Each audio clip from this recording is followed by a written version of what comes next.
ത്രിയേക ദൈവത്തിൻ്റെ വന്യനാമം മഹത്വീകരിക്കപ്പെടട്ടെ. പ്രിയ സഹോദരങ്ങളെ, ഇന്നത്തെ അല്പം നേരത്തെ ചിന്തയ്ക്കായിട്ട് കർത്താവ് തോന്നിച്ച വചനം വിശുദ്ധ യോഹന്നാൻ ശ്ലീഹായുടെ സുവിശേഷം 6-ാം അധ്യായം 40-ാം വാക്യം. വിശുദ്ധ യോഹന്നാൻ ശ്ലീഹായുടെ സുവിശേഷം 6:40.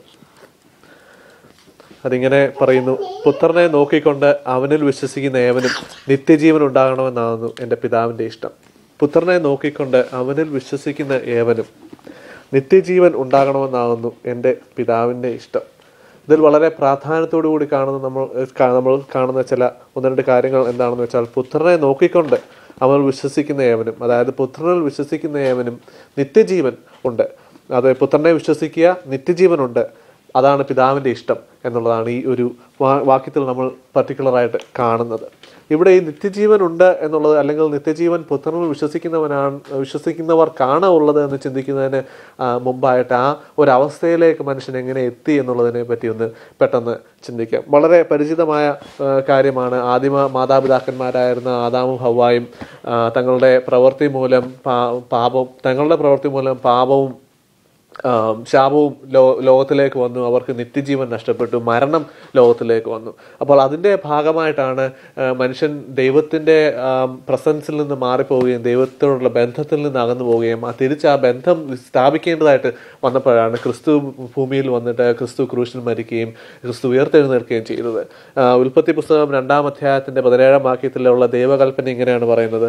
ഉൽപ്പത്തി 2:17: തോട്ടത്തിലെ സകല വൃക്ഷങ്ങളുടെയും ഫലം നിങ്ങൾക്ക് ഇഷ്ടം പോലെ തിന്നാം, എന്നാൽ നന്മ തിന്മകളെക്കുറിച്ചുള്ള അറിവിൻ്റെ വൃക്ഷത്തിൻ്റെ ഫലം തിന്നരുത്, തിന്നുന്ന നാളിൽ നീ മരിക്കും. നന്മ തിന്മകളെക്കുറിച്ചുള്ള അറിവിൻ്റെ വൃക്ഷത്തിൻ്റെ ഫലം തിന്നുന്ന നാളിൽ നിങ്ങൾ മരിക്കും എന്ന് ദൈവകൽപ്പന പറയുന്നുണ്ട്. പക്ഷെങ്കിൽ ദൈവകൽപ്പന ഇങ്ങനെ ആയിരുന്നെങ്കിൽ കൂടി ആദാമും ഹവ്വായും അവർ ദൈവത്തിൻ്റെ കൽപ്പന മാനിക്കാതെ കൽപ്പന ലംഘിക്കുകയും അനുസരണക്കേട് കാണിക്കുകയും അതിൻ്റെ ഭാഗമായിട്ട് മരണം, അവരെ ആ ഏദൻ തോട്ടത്തിൽ നിന്ന് അവരെ തള്ളിക്കളയുകയും ചെയ്യുന്നതായ അവസ്ഥ നമ്മൾ കാണുന്നുണ്ട്.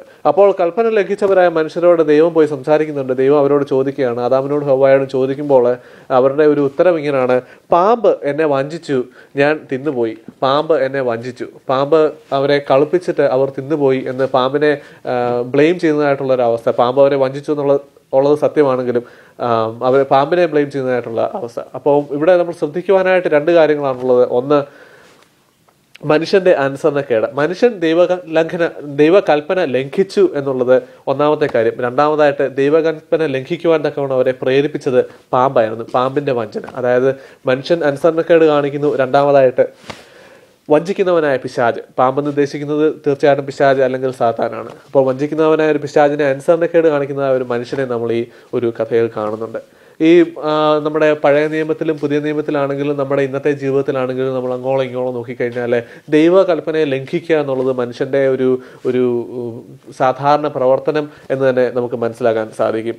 ആദാമിൻ്റെ ഹവ്വായുടെയും സമയത്തിന് ശേഷം ഹാബേലിനെ കൊന്നവനായ കയീന്, സോദോമിലും ഗൊമോറയിലും ഉണ്ടായിരുന്ന മ്ലേച്ഛതകൾ, നോഹയുടെ സമയത്ത് കർത്താവ് പറയുന്നുണ്ട്, വേദവചനം പറയുന്നുണ്ട്, നോഹയുടെ സമയത്ത് നോഹ അല്ലാതെ മറ്റൊരു നീതിമാനും ലോകത്തിലില്ലായിരുന്നു. ആ സമയത്തുണ്ടായിരുന്ന സകലരും ദുഷ്ടത പ്രവർത്തിച്ചവരായിരുന്നു എന്ന് വചനം വളരെ വ്യക്തമായിട്ട് പറയുന്നുണ്ട്.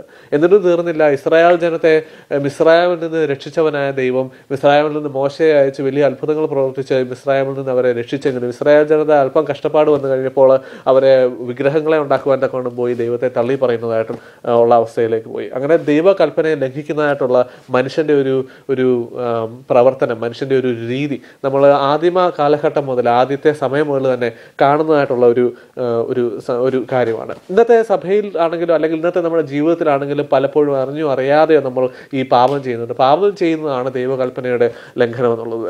അതിൽ ഏറ്റവും പ്രാധാന്യം വഹിക്കുന്നതായിട്ടുള്ളത് അന്യോന്യം സ്നേഹിക്കുക എന്നുള്ളതും ഞാനല്ലാതെ വേറൊരു ദൈവം നമുക്കുണ്ടാകരുത് എന്നുള്ള ഒരു കാര്യമാണ്. അതിൻ്റെ ഭാഗമായിട്ട് നമുക്ക് വളരെയേറെ ഉപദേശങ്ങൾ, വളരെയേറെ കാര്യങ്ങൾ നമുക്ക് പറഞ്ഞു തന്നിട്ടുണ്ട്.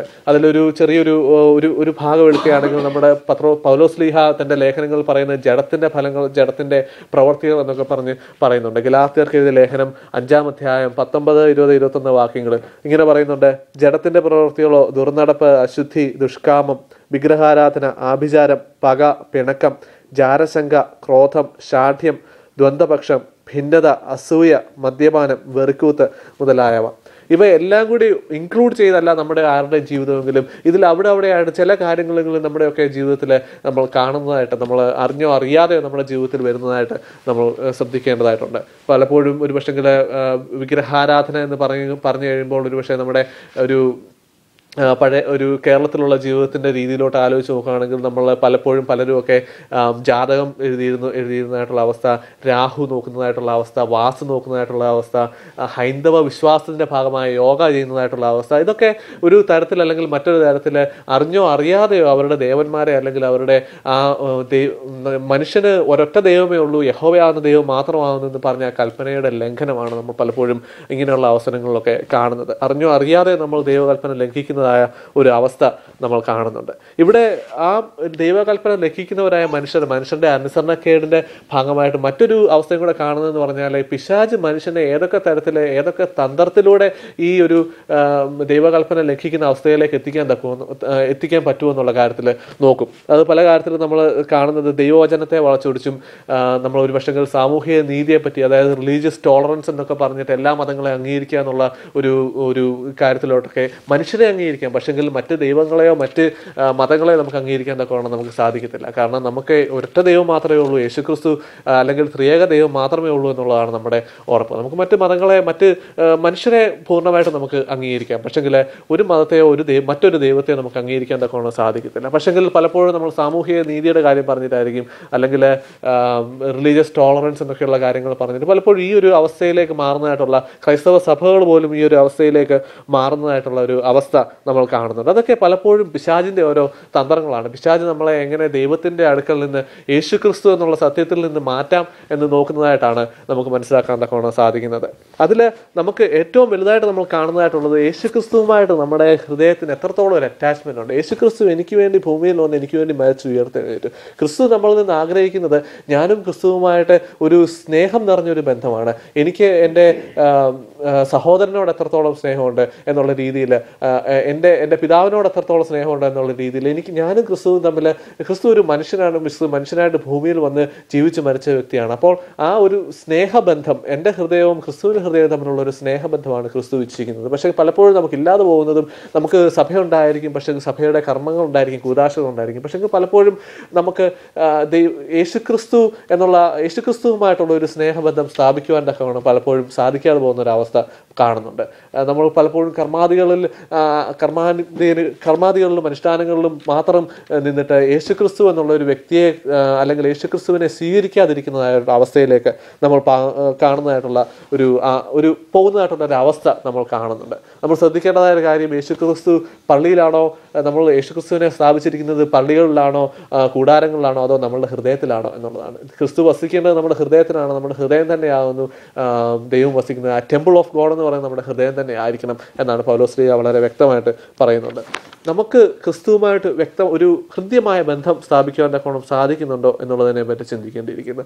അപ്പോൾ ഈ ഒരു പർട്ടിക്കുലർ തോട്ടിലേക്ക് വരുമ്പോൾ, ക്രിസ്തുവുമായിട്ടുള്ള ബന്ധത്തിൻ്റെ ആ ഒരു രീതിയിലേക്ക് വരുമ്പോഴും പിശാച് പലതരത്തിലും നമ്മളെ ഈ ഒരു രീതിയിൽ നിന്നൊക്കെ വഞ്ചിക്കുന്നതായിട്ടുള്ള അവസ്ഥ, അതായത് ക്രിസ്തു മാത്രമാണ് ഏകരക്ഷകൻ എന്നുള്ള ഒരു ചിന്തയിൽ നിന്ന് നമ്മളെ മാറ്റുന്നതായിട്ടുള്ള അവസ്ഥയിലേക്ക്, ഞാൻ ഇച്ചിരി പറഞ്ഞതുപോലെ ആ റിലീജിയസ് ടോളറൻസിൻ്റെ ഒക്കെ കാര്യം വരുമ്പോൾ, അല്ലെങ്കിൽ യോഗ ആക്സെപ്റ്റ് ചെയ്യുന്നതായിട്ടുള്ള കാര്യങ്ങൾ വരുമ്പോൾ, ഇതൊക്കെ ഓക്കെയാണ്, അല്ലെങ്കിൽ ഇതൊക്കെ ജസ്റ്റ് ഒരു സോഷ്യൽ ലൈഫിൻ്റെ ഭാഗമാണ് എന്നൊക്കെയുള്ള ഒരു തോട്ട് പ്രോസസ്സ് നമ്മൾ പലപ്പോഴും കാണുന്നുണ്ട്. ഇവൻ ഇപ്പോൾ പ്രാണിക് ഹീലിങ്ങും ക്രിസ്ത്യൻ യോഗയും എന്നൊക്കെ പറഞ്ഞ് വരെ പ്രചരണം നടക്കുന്നതായിട്ടുള്ള സമയങ്ങളാണ് ഇപ്പോൾ നമ്മൾ കാണുന്നത്. ക്രിസ്ത്യാനികൾ രാഹു നോക്കി കല്യാണത്തിന് പോകുന്നുണ്ട്. രാഹു എന്ന് പറയുന്നത് ഹൈന്ദവരുടെ ഒരു ആചാരമാണ്. ഒരു പക്ഷേ ഒരു ദേവനെ പ്രതിനിധീകരിക്കുന്നതായിരിക്കും. വാസ്തു എന്ന് പറയുന്നത്, ഭവനമൊക്കെ നിർമ്മിക്കുമ്പോൾ വാസ്തു എന്ന് പറയുന്നത് അതൊരു ദേവന്റെ പേര് തന്നെയാണ്. അപ്പോൾ പലപ്പോഴും നമ്മൾ ക്രൈസ്തവരായിട്ട് ജീവിച്ചിട്ട് തന്നെ നമ്മൾ ദൈവത്തെ കളിയാക്കുന്നത് പോലെയാണ്. സകല ലോകവും പ്രപഞ്ചവും കടലും മണ്ണും മരങ്ങളും നമ്മളെ പോലും സൃഷ്ടിച്ചവനായ ദൈവത്തെ കളിയാക്കുന്ന രീതിയിലാണ് പലപ്പോഴും നമ്മൾ പ്രവർത്തിക്കുന്നത്. അതിന് ആധാരമായിട്ടിരിക്കുന്നത് പിശാച് നമ്മളെ കണ്ണുകളെ പലപ്പോഴും അന്ധമാക്കിയിട്ട് നമ്മളെ ഈ ഒരു പല രീതിയിലേക്കും ഇങ്ങനെയുള്ള രീതിയിലേക്കും, എൻ്റെ പൂർവിക പിതാക്കന്മാരൊരു പക്ഷെങ്കിൽ അത് ചെയ്തു കാണും, അതുകൊണ്ട് ഇത് ചെയ്യുന്നത് ശരിയാണെന്നും, അല്ലെങ്കിൽ ഇതിൻ്റെ അകത്ത് ഇത് വെറും ഒരു സയൻസ് ആണെന്നുള്ള തോട്ടിലേക്ക് ഒക്കെ നമ്മളെ കൊണ്ടെത്തിക്കുന്നതായിട്ടുള്ള അവസ്ഥ കാണുന്നുണ്ട്.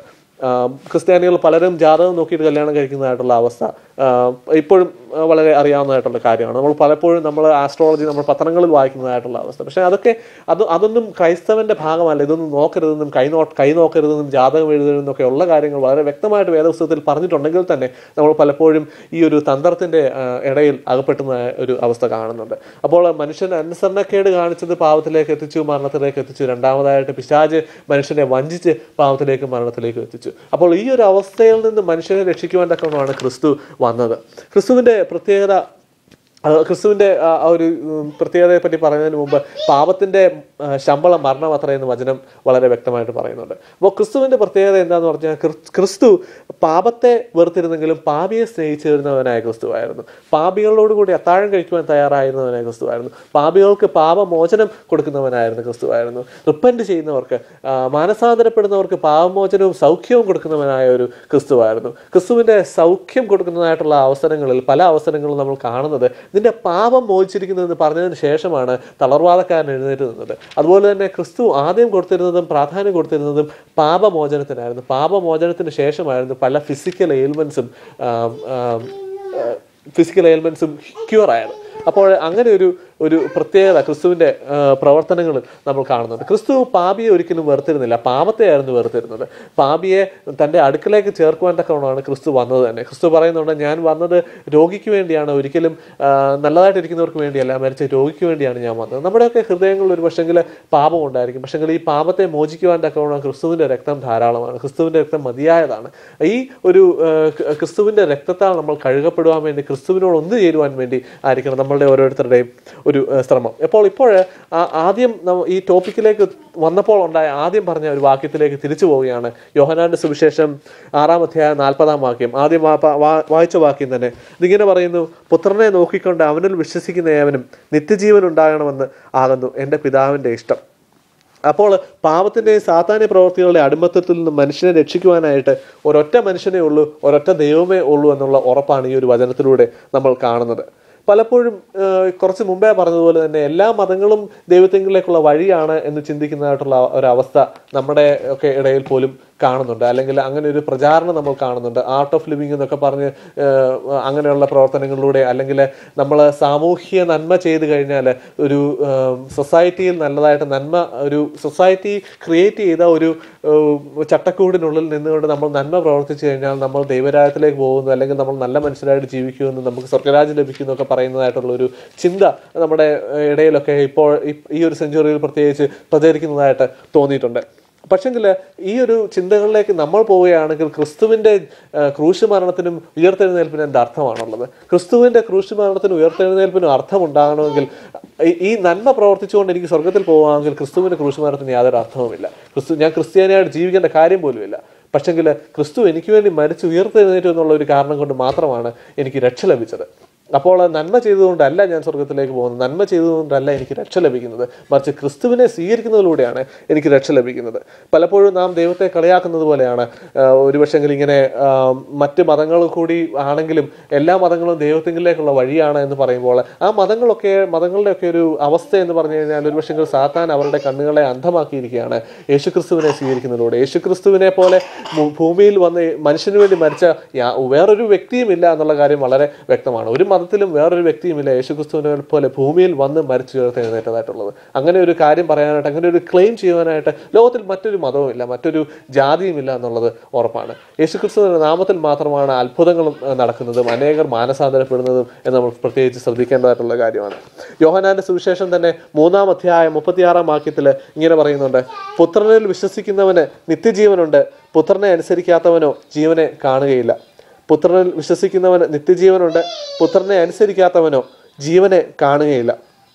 നന്മ തിന്മകളെ പഠിച്ചതുകൊണ്ടും അവയെ പാലിച്ചതുകൊണ്ടും അല്ല, ക്രിസ്തുവിനെ സ്വീകരിക്കുന്നതിലൂടെയാണ് നമുക്ക് നിത്യജീവൻ ലഭിക്കുന്നത്. പത്രോസ് ശ്ലീഹ പരിശുദ്ധാത്മാവിനെ പ്രാപിച്ചതിന് ശേഷം പെന്തിക്കോസ്ത് നാളിന് ശേഷം ഉണ്ടായിരുന്ന പ്രസംഗത്തിൽ വളരെ വ്യക്തമായിട്ട് പറയുന്നുണ്ട്. അപ്പോസ്തല പ്രവൃത്തികൾ 2-ാം അധ്യായം 21-ാം വാക്യം. അപ്പോസ്തല പ്രവൃത്തികൾ 2:21. എന്നാൽ കർത്താവിൻ്റെ നാമം വിളിച്ചപേക്ഷിക്കുന്ന ഏവനും രക്ഷിക്കപ്പെടും എന്ന് ദൈവം അരുളി ചെയ്യുന്നു.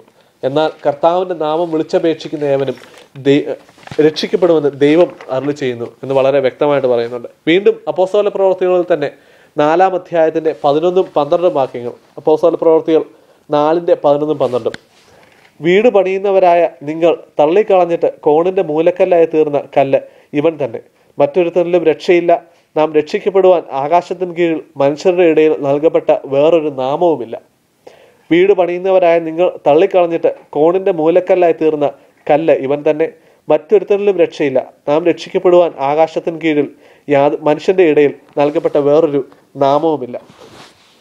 പലപ്പോഴും ശ്രദ്ധിക്കേണ്ടതായ ഒരു കാര്യം, പിശാച് നമ്മുടെ കണ്ണുകളെ അന്ധമാക്കിയിട്ടുണ്ടോ എന്നുള്ളതാണ്. പരീശരും സദൂക്യരും ക്രിസ്തുവിനെ തിരിച്ചറിഞ്ഞില്ല.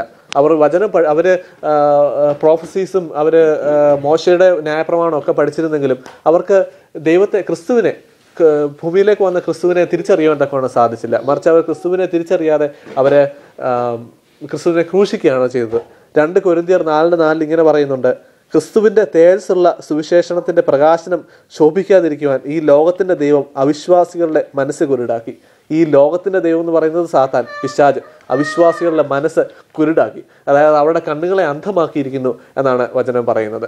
അപ്പോൾ പിശാചിന്റെ ആ അന്ധത നമ്മളുടെ കണ്ണുകളിലേക്ക് എത്തിയിട്ടുണ്ടോ, അതോ ക്രിസ്തുവിനെ സ്വീകരിക്കുവാൻ തക്കവണ്ണം, ക്രിസ്തുവിനെ എൻ്റെ ഹൃദയത്തോടു കൂടി ചേർക്കുവാൻ തക്കവണ്ണം, ക്രിസ്തുവിനെ എൻ്റെ ഉള്ളിൽ ചേർക്കുവാൻ തക്കവണ്ണം, ക്രിസ്തു എൻ്റെ ഹൃദയത്തിൻ്റെ ഉള്ളിൽ വസിക്കത്തക്ക രീതിയിൽ സക്കായി ക്രിസ്തുവിനെ സ്വീകരിച്ചതുപോലെ, മത്തായി ക്രിസ്തുവിനെ സ്വീകരിച്ചതുപോലെ എൻ്റെ ഉള്ളിലേക്ക് ക്രിസ്തുവിനെ സ്വീകരിക്കാൻ തക്കവണ്ണം എനിക്ക് സാധിക്കുന്നുണ്ടോ? ഈ ക്രിസ്തുവിനെ സ്വീകരിച്ചെങ്കിൽ മാത്രമേ എനിക്ക് നിത്യജീവനുള്ളൂ എന്ന് മനസ്സിലാക്കുവാൻ തക്കവണ്ണം നമുക്ക് സാധിക്കണം. ക്രിസ്തു ഭൂമിയിൽ വന്ന് മരിച്ച് ഉയർത്തെഴുന്നേറ്റ് തൻ്റെ രക്തം ചൊരിഞ്ഞ് ഭൂമിയിൽ വന്ന് കഷ്ടപ്പാടേറ്റ് വേദന സഹിച്ച് മരിച്ചു ഉയർത്തെഴുന്നേറ്റ് എന്നുള്ളത് മനുഷ്യന് നിത്യജീവൻ കൊടുക്കുവാൻ വേണ്ടി മാത്രമാണ്, മറ്റൊന്നിനുമല്ല. മനുഷ്യനെ തിരിച്ച് ദൈവസന്നിധിയിലേക്ക് എത്തിക്കുവാൻ വേണ്ടി മാത്രമാണ്. അതിനുവേണ്ടിയാണ് നമ്മൾ ഓരോരുത്തരും വിളിക്കപ്പെട്ടിരിക്കുന്നത്. 1 യോഹന്നാൻ 1:7 ഇങ്ങനെ പറയുന്നുണ്ട്: യേശുക്രിസ്തുവിൻ്റെ രക്തം സകല പാപവും പൊക്കി നമ്മളെ ശുദ്ധീകരിച്ചിരിക്കുന്നു എന്നുള്ളത്. നമ്മുടെ പാപങ്ങൾ തൻ്റെ രക്തത്താൽ ശുദ്ധീകരിക്കപ്പെട്ടിരിക്കുന്നു. നമുക്ക് നിത്യജീവൻ അവൻ ദാനമായിട്ട് നൽകിയിരിക്കുന്നു. ക്രിസ്തുവിനെ സ്വീകരിക്കുന്നവരും ക്രിസ്തുവിൻ്റെ നാമത്തിൽ വിശ്വസിക്കുന്നവർക്കും നിത്യജീവൻ ദാനമായിട്ട് നൽകിയിരിക്കുന്നു എന്നാണ് പറയുന്നത്. യേശുക്രിസ്തുവിൽ വിശ്വസിക്കുന്നവർക്ക് മാത്രമാണ് നിത്യജീവൻ ഉള്ളതെന്നും പറയുന്നു. യേശുക്രിസ്തു അല്ലാതെ ദൈവമില്ല, നമ്മുടെ യഹോവയാം ദൈവമല്ലാതെ മറ്റൊരു ദൈവമില്ല എന്നുള്ളത് നമ്മൾ പ്രത്യേകം ശ്രദ്ധിക്കേണ്ടതായ കാര്യമാണ്. ദാനിയേൽ പ്രവാചകൻ 12-ാം അധ്യായത്തിൻ്റെ 2-ാം വാക്യത്തിൽ ഇങ്ങനെ പറയുന്നുണ്ട്: നിലത്തിലെ പൊടിയിൽ നിന്നും നിദ്ര കൊള്ളുന്നവരിൽ പലരും ചിലർ നിത്യജീവനായും ചിലർ ലജ്ജയ്ക്കായും നിത്യനിന്ദയ്ക്കുമായും ഉണരും. നിലത്തെ പൊടിയിൽ നിദ്ര കൊള്ളുന്നവരിൽ പലരും ചിലർ നിത്യജീവനായും ചിലർ ലജ്ജയ്ക്കും നിത്യനിന്ദയ്ക്കുമായി ഉണരും. നിത്യജീവനായി നമുക്കും ഉണരുവാൻ തക്കവണ്ണം സാധിക്കുന്നുണ്ടോ? അതിനുവേണ്ടി നമ്മൾ തയ്യാറായിട്ടുണ്ടോ? ഇത്രയും പറഞ്ഞുകൊണ്ട് ഇന്നത്തെ വചനം ഉപസംഹരിക്കുന്നു.